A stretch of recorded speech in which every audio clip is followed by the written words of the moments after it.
La semaine dernière, nous avons terminé nos séries sur l'évangile de Jean. C'est José qui a clos, et il a clos par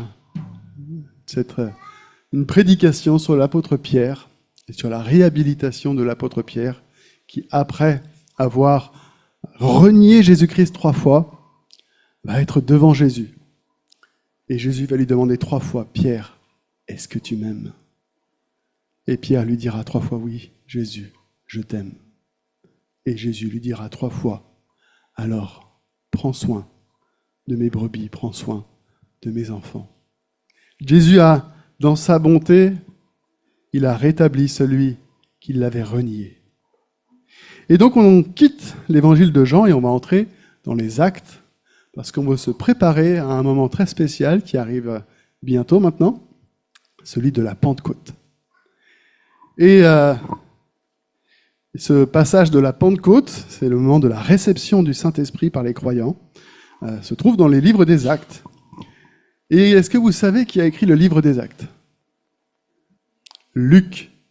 Alors en fait, c'est vrai que normalement, la lecture logique aurait été de lire l'évangile de Luc et ensuite de lire les Actes des Apôtres, puisque c'est le même auteur. Et d'ailleurs, Luc écrit l'évangile de Luc et il écrit les Actes pour une personne en particulier, un certain Théophile. Et c'est pour renseigner ce Théophile sur ce qu'il s'est passé, ce que Jésus-Christ a fait et ce qu'il s'est passé avec les apôtres, que Luc a écrit ces 2 livres, ou on pourrait presque dire ces 2 lettres, mais alors c'est des lettres très longues. En tout cas, nous allons lire ce passage, nous allons lire les chapitres 1, les versets 1 à 14. Et ce passage va nous emmener dans une réflexion sur nous et sur notre action. Parce que, malheureusement, il existe une façon très spirituelle et très respectable de ne jamais avancer. C'est pas forcément par le rejet de Dieu, mais c'est simplement parfois en prenant trop de temps pour réfléchir, trop de temps pour analyser, passer des heures et des heures à se demander si la virgule est au bon endroit dans la traduction de la Bible, ou de se demander si le terme mégonoïto en grec a une importance particulière pour comprendre tel ou tel verset de la Bible. Et finalement, à force de s'arrêter à chaque détail, eh bien, on finit par ne plus avancer. Et certains aussi attendent d'être totalement prêts avant de commencer à servir le Seigneur. Certains passent leur vie à chercher des réponses, mais ils n'avancent jamais réellement. Et dans ce chapitre 1 des Actes, les disciples, par cet aspect, peuvent nous ressembler. Jésus est ressuscité, l'Église va naître, et la mission va commencer. Et la question qu'eux se demandent, c'est « Seigneur, est-ce maintenant que tu rétabliras le royaume d'Israël ?» Autrement, bon, on attend et on veut savoir ce qui va se passer.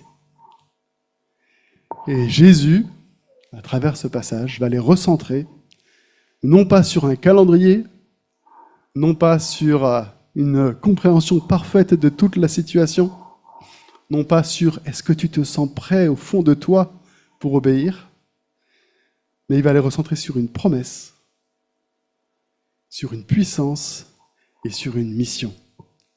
Et je vous invite donc à prendre le texte biblique dans les Actes des Apôtres, le chapitre 1, et on va lire les versets 1 à 14. Cher Théophile, alors, je n'ai pas la bonne traduction, je vais lire directement ici. Théophile, j'ai parlé dans mon premier livre de tout ce que Jésus a commencé de faire et d'enseigner dès le commencement, jusqu'au jour où il fut enlevé au ciel, après avoir donné ses ordres par le Saint-Esprit, aux apôtres qu'il avait choisis. Après qu'il eut souffert, il leur apparut vivant, et leur donna plusieurs preuves, se montrant à eux pendant 40 jours, et parlant des choses qui concernent le royaume de Dieu. Comme il se trouvait avec eux, il leur recommanda de ne pas s'éloigner de Jérusalem, mais d'attendre ce que le Père avait promis. Ce que je vous ai annoncé, leur dit-il, car Jean a baptisé d'eau, mais vous, dans peu de jours, vous serez baptisés du Saint-Esprit. Alors les apôtres lui demandèrent, « Seigneur, est-ce en ce temps que tu rétabliras le royaume d'Israël ?»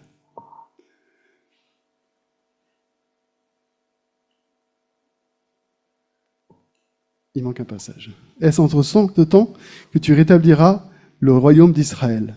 Il leur répondit, « Il ne vous appartient pas de connaître les temps et les moments que le Père a fixés de sa propre autorité. Mais le Saint-Esprit descendra sur vous. Vous recevrez sa puissance et vous serez mes témoins à Jérusalem, dans toute la Judée et la Samarie et jusqu'au bout du monde. » À ces mots, après avoir dit cela, il fut élevé pendant qu'ils le regardaient, et une nuée le déroba à leurs yeux. Et comme ils avaient les regards fixés vers le ciel pendant qu'ils s'en allaient, voici 2 hommes vêtus de blanc leur apparurent, et dirent, « Hommes galiléens, pourquoi vous arrêtez-vous à regarder le ciel ? Car Jésus, qui a été enlevé au ciel du milieu de vous, reviendra de la même manière que vous l'avez vu allant au ciel. » Alors ils retournèrent à Jérusalem, de la montagne appelée des Oliviers, qui était près de Jérusalem, à la distance d'un chemin de sabbat. Quand ils furent arrivés, ils montèrent dans la chambre haute où ils se tenaient d'ordinaire.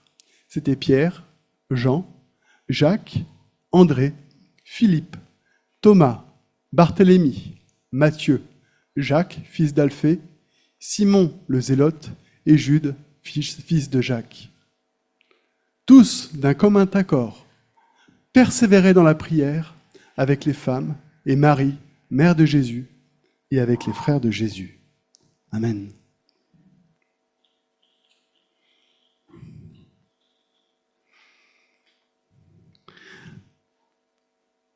Ils sont en train de vivre quelque chose de très particulier. Jésus leur parle juste avant de partir. Et Jésus leur rappelle une promesse qu'il leur avait déjà faite, de leur envoyer un consolateur. Un consolateur qui serait là pour leur donner la force de faire ce qu'ils auraient à faire, pour les consoler aussi. Jésus appelle aussi ce consolateur une puissance. Ce consolateur, c'est le Saint-Esprit. Et Jésus leur dit, vous serez baptisés dans le Saint-Esprit. Ce dont Jésus parle ici, ce n'est pas un détail secondaire de la vie du chrétien. C'est une promesse essentielle. C'est cette promesse qu'ils devront attendre quelques jours encore pour vivre. C'est celle de la venue du Saint-Esprit dans le monde, et plus que dans le monde, celle de la venue du Saint-Esprit dans le cœur des croyants. Et il faut aussi reconnaître que l'homme étant l'homme, une simple petite phrase comme « vous serez baptisés dans le Saint-Esprit » a nourri dans l'histoire de l'Église, et en particulier ces dernières décennies, de nombreux débats, de nombreuses discussions et malheureusement de nombreuses disputes. Parce qu'on n'est pas capable de prendre quelque chose simplement, il faut toujours qu'on trouve un moyen pour se disputer là-dessus. Et il est important de bien comprendre ce qu'est le baptême du Saint-Esprit. Parce qu'on entend beaucoup de choses dessus.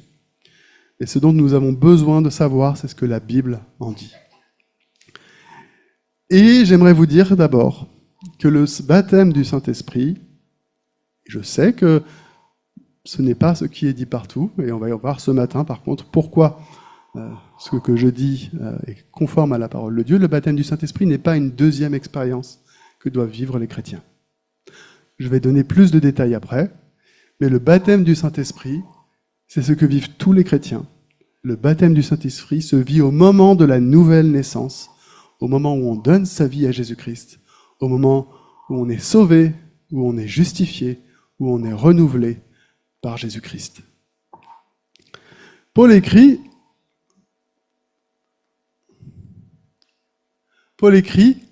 en 1 Corinthiens chapitre 12 verset 13, « En effet, nous avons tous, en effet, été baptisés dans un seul esprit pour former un seul corps. »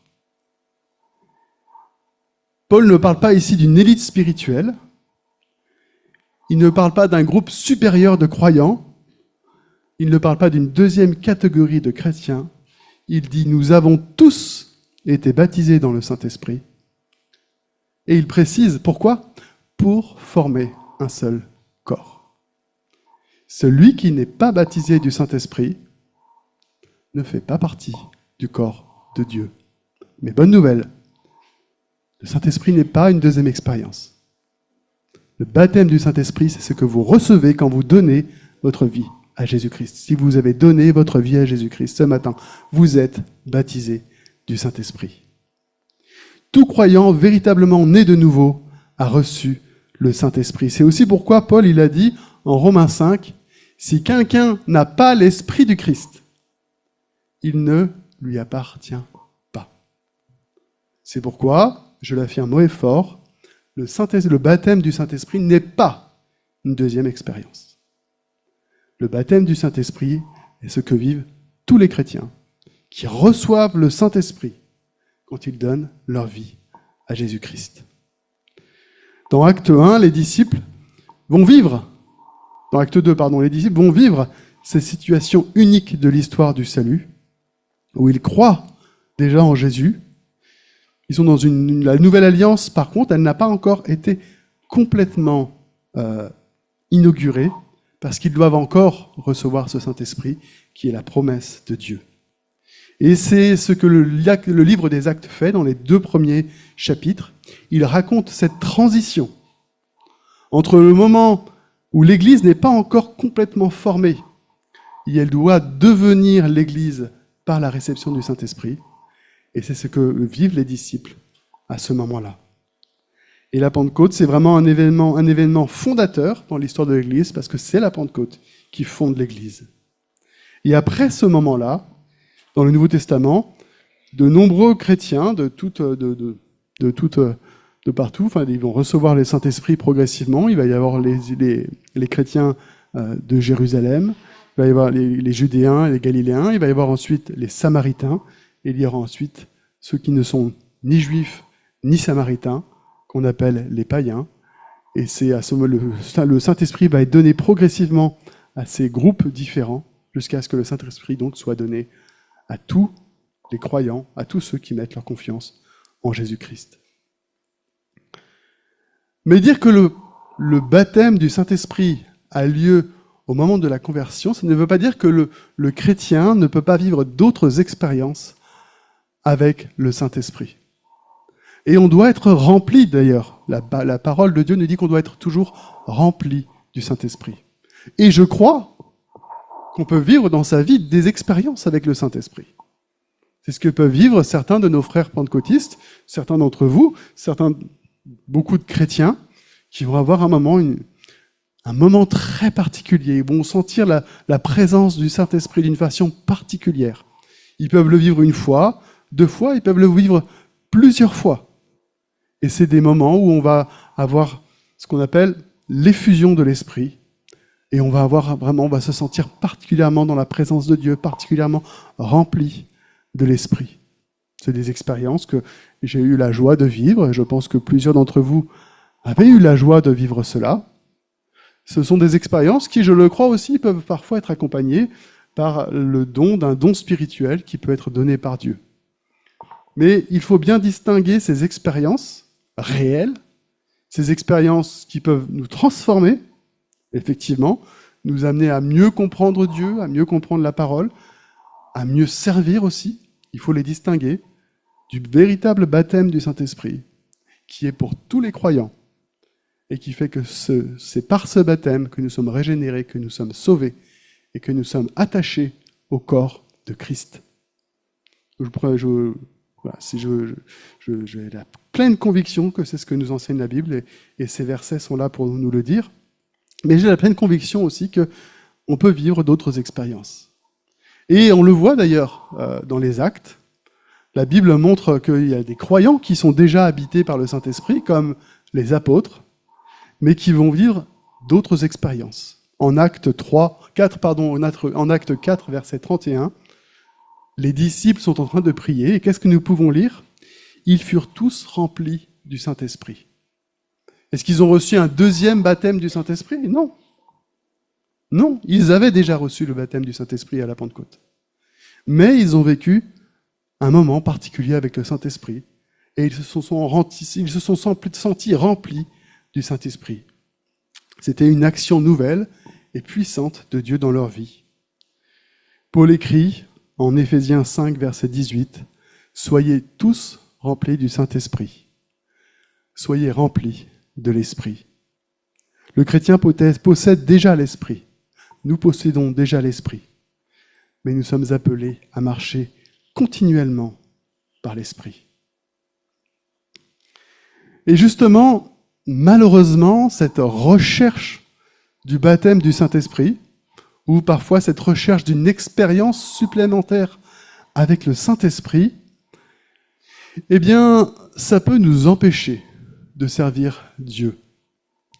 Souvent, les chrétiens cherchent l'inverse de ce que Dieu veut produire. Beaucoup courent après les dons spirituels. Beaucoup de chrétiens courent après les miracles, ou après les guérisons, ou après des expériences spirituelles fortes. Mais Dieu ne veut pas une équipe de serviteurs, de spectateurs, il veut une équipe de spectateurs. Pardon, excusez-moi. Dieu ne veut pas une équipe de spectateurs, il veut une équipe de serviteurs. Et Dieu n'équipe pas les spectateurs. Les spectateurs n'ont pas besoin d'être équipés de miracles. Les spectateurs n'ont pas besoin d'être équipés de guérison. Ils ont peut-être besoin de guérison, mais ils n'ont pas besoin d'être capables de guérir les autres. Ils sont juste là pour regarder ce qui se passe. Les spectateurs n'ont pas besoin de dons spirituels. Ils sont assis là à regarder ce qui se passe. Dieu équipe des serviteurs. Et le problème, c'est que quand on passe son temps à chercher des dons, eh bien on fait exactement l'inverse de ce que Dieu veut qu'on fasse. Les dons spirituels sont donnés non pas pour équiper des gens qui ne font rien, ils sont faits pour équiper des gens qui veulent obéir et servir Dieu. Le Saint-Esprit n'est pas une attraction qu'on va regarder dans une grande conférence de miracles et de guérison.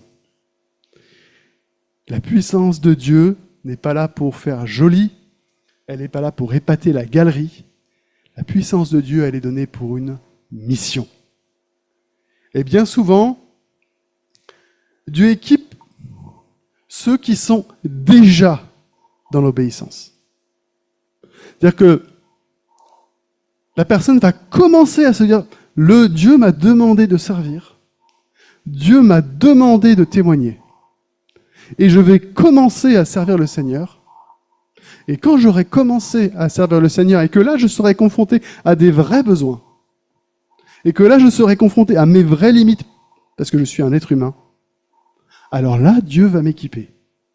Parce que là j'aurai vraiment besoin d'être équipé, non pas pour me faire plaisir à moi-même, non pas pour dire j'ai des dons spirituels, mais parce que je serai confronté à des besoins réels. Et là le Seigneur a déversé sa puissance. Jésus-Christ est clair.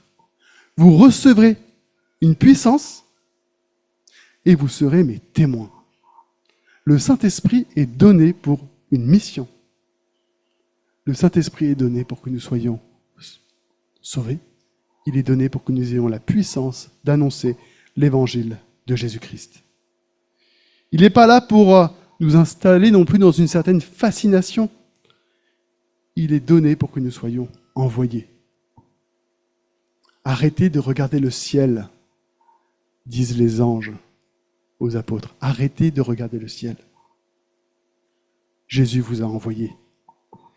Et le problème commence lorsque les chrétiens recherchent davantage ces expériences ou ces manifestations ou ces sensations spirituelles plutôt que d'obéir à Dieu et d'entrer dans la mission qu'il leur a donnée. Le Saint-Esprit ne pousse pas l'Église dans un état de contemplation. Le Saint-Esprit pousse l'Église à annoncer Jésus-Christ. Et après avoir donné cette promesse à ses disciples, Jésus va aussi corriger autre chose en eux. Parce qu'il y a une autre tentation spirituelle qui existe pour les croyants. Il y a celle de chercher le miraculeux et de ne faire que ça et de ne plus servir et de ne plus obéir. Il y en a une autre, j'en ai parlé rapidement au début. L'autre, c'est de vouloir maîtriser absolument tout avant de commencer à servir. Et c'est ce que les disciples font. Ils sont devant Jésus. Jésus leur dit, je vais partir, vous allez recevoir le Saint-Esprit, vous allez avoir une mission à faire. Et qu'est-ce que les disciples disent ? Seigneur, est-ce en ce temps-ci que tu établiras le royaume de Dieu ? C'est des questions qui sont louables. Hein. On peut se poser les questions. Et qu'est-ce qu'il leur répond, Jésus ? C'est pas votre problème. En fait, je suis pas en train de vous parler pour que vous me posiez des questions et que vous soyez en train de cogiter sur des choses que vous maîtrisez pas. En fait, commencez par faire ce que je vous ai dit. Puis ensuite, quand vous aurez le temps, vous réfléchirez. Commencez par obéir. Le royaume de Dieu est une vraie promesse. Le retour du règne de Dieu est une vraie espérance. Le problème, c'est pas l'intérêt des disciples. Le problème, c'est leur priorité. Jésus vient de mourir. Il vient de ressusciter. Il vient de vaincre le péché. Il vient d'ouvrir le salut à toutes les nations. Et eux, ils sont focalisés sur le calendrier, le planning, le temps, et ils veulent savoir quand est-ce que les choses vont se passer. Et Jésus leur répond, je l'ai dit, il ne vous appartient pas de connaître le temps et les moments. Souvent, on est comme ses disciples. On aimerait faire les choses dans le mauvais sens. On aimerait d'abord tout comprendre, tout maîtriser, connaître tous les sujets, la Bible sur le bout des doigts, être capable d'expliquer dans les détails ce qu'est la Trinité, la résurrection des saints, connaître toute l'eschatologie, comment est-ce que Jésus va revenir, comment est-ce qu'il va nous sauver, est-ce qu'il va y avoir des tribulations. On veut tout connaître, et puis quand on connaît tout, quand on sait déjà tout, là, on est prêt pour servir le Seigneur. Les disciples, les serviteurs, les apôtres, à ce moment-là, étaient loin de tout connaître. Et Jésus l'a dit, oui, au boulot. Il y a une humanité à sauver. Et c'est par vous que j'ai choisi de le faire. Et dans la Bible, à bien des endroits, on voit que Dieu agit pas comme on pourrait s'y attendre. Il dit à Abraham de partir, mais Abraham, il ne sait même pas où il doit aller. Dieu lui dit, je te donne la terre promise. Elle est où, Seigneur ? Avance. Tu verras après. Pierre, on l'a vu, il sort du bateau, il ne comprend pas tout ce qui se passe, il ne sait pas exactement, mais il se jette en dehors du bateau, il va voir Jésus. Israël, quand ils doivent entrer en terre promise, ils doivent traverser le Jourdain. Il y a quoi dans le Jourdain ? Il y a de l'eau. Quand ils commencent à traverser, est-ce que l'eau, elle est là ? Oui. C'est quand ils mettent le pied dans l'eau. C'est quand ils mettent le pied dans l'eau que Dieu retire les eaux. D'abord, tu avances. Après, Dieu s'occupe de la suite. Les disciples sont envoyés avant d'être prêts. Dieu ne nous donne pas toutes les réponses. Par contre, il nous demande une chose. C'est l'obéissance. Et malheureusement, certains chrétiens, et je pense que ça peut être notre tentation à tous, passent leur temps à analyser, passent leur temps à débattre ou à attendre des certitudes. Et du coup, ils n'avancent jamais réellement. À force d'attendre ces réponses, on finit immobile. Et parfois même, ces questions sans réponse deviennent nos petites cachettes spirituelles. On aime bien se cacher dedans, bien au chaud, parce que ça nous évite d'agir.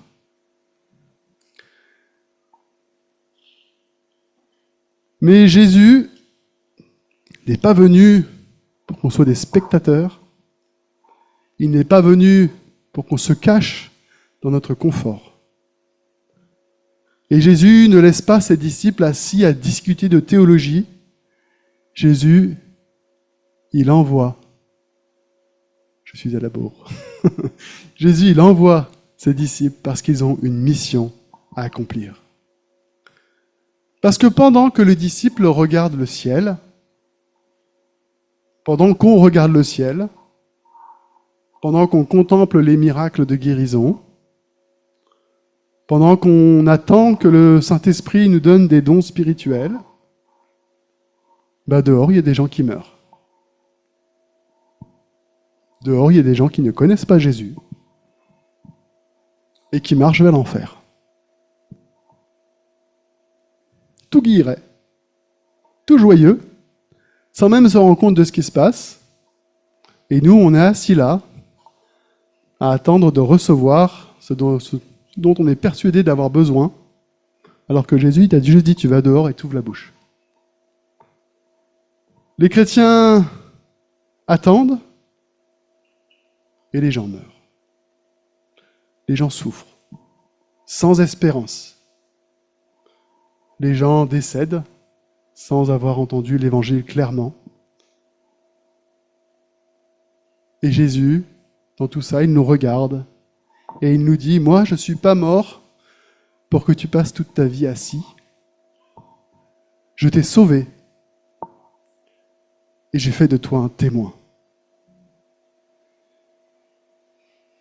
Jésus ne demande pas d'être extraordinaire.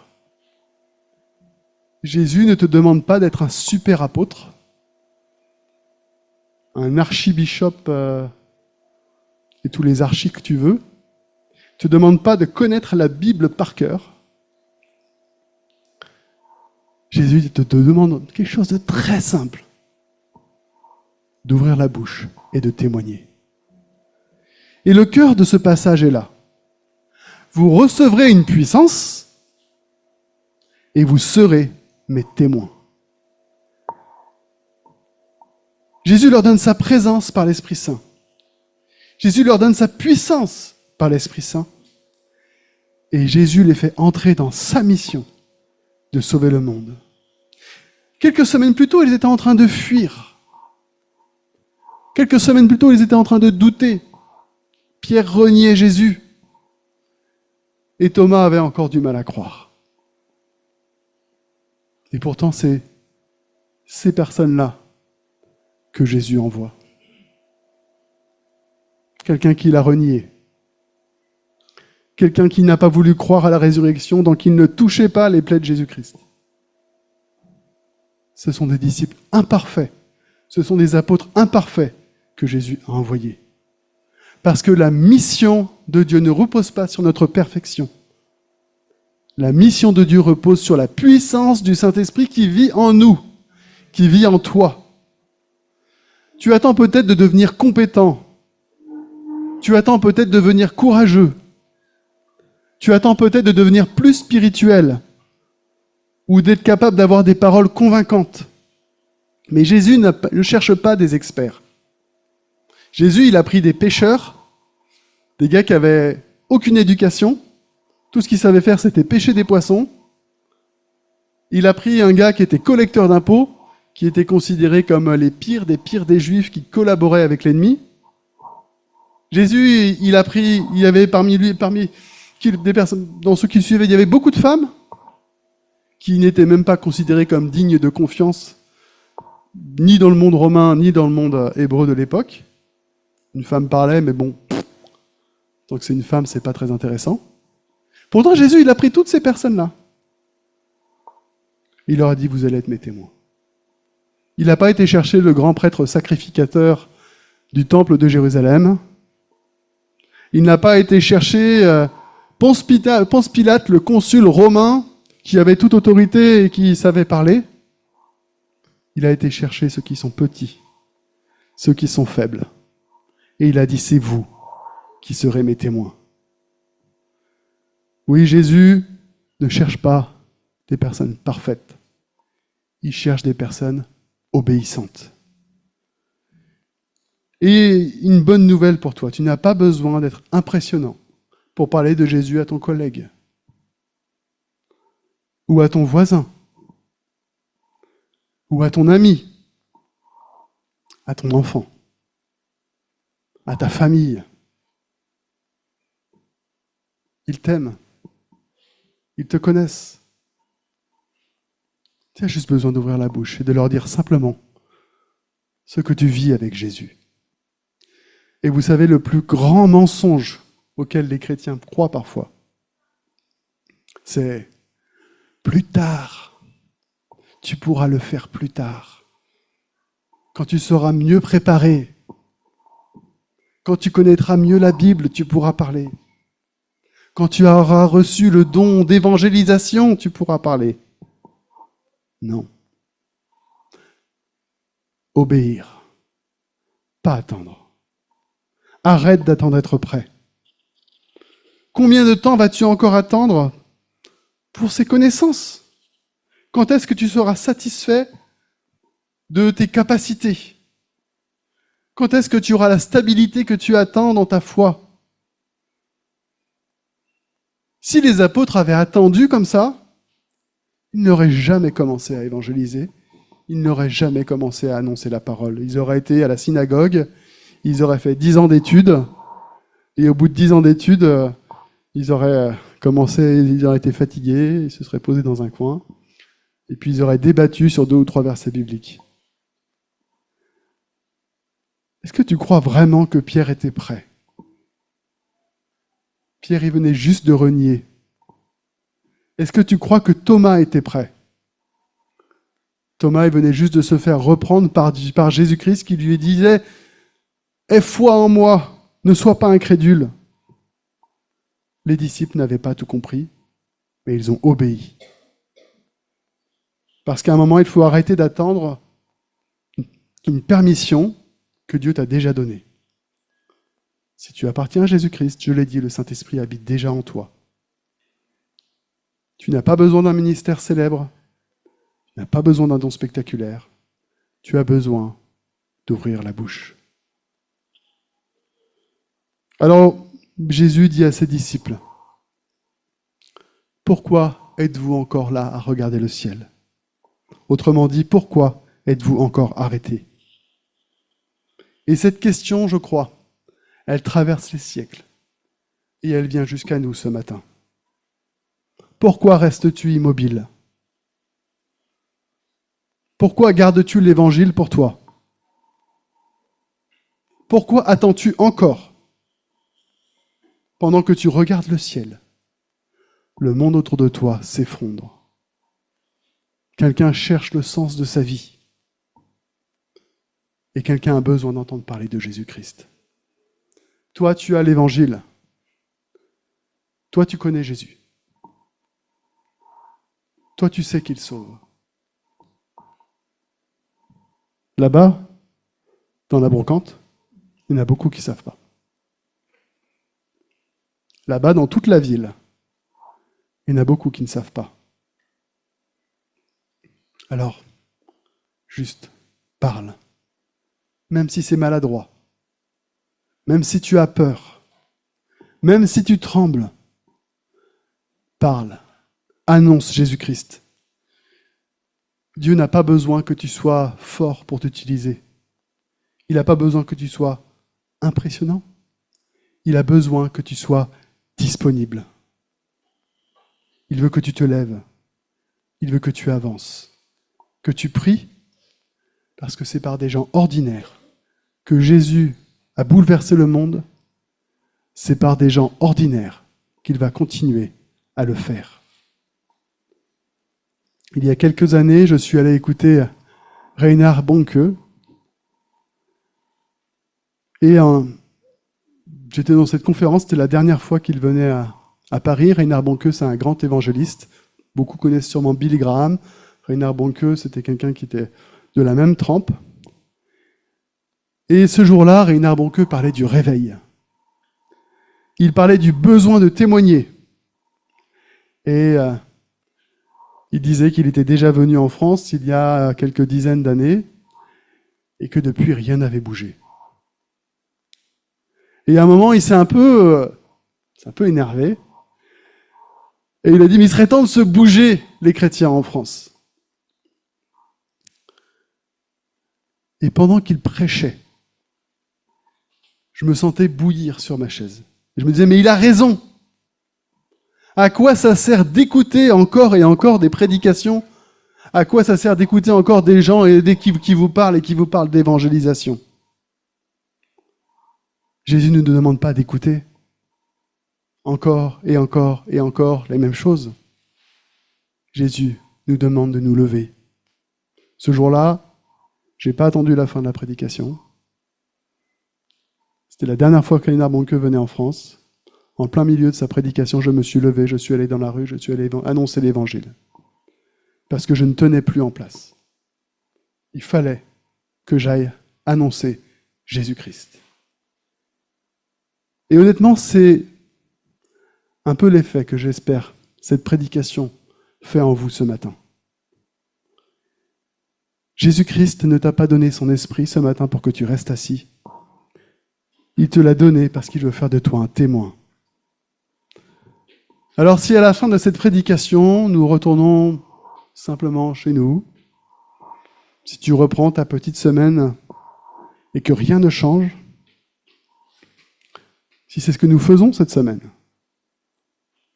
alors on sera encore resté assis à regarder le ciel sans avancer. Mais peut-être qu'aujourd'hui Dieu veut simplement ceci, que quelqu'un qui se pose des questions depuis des années se lève enfin pour servir Dieu.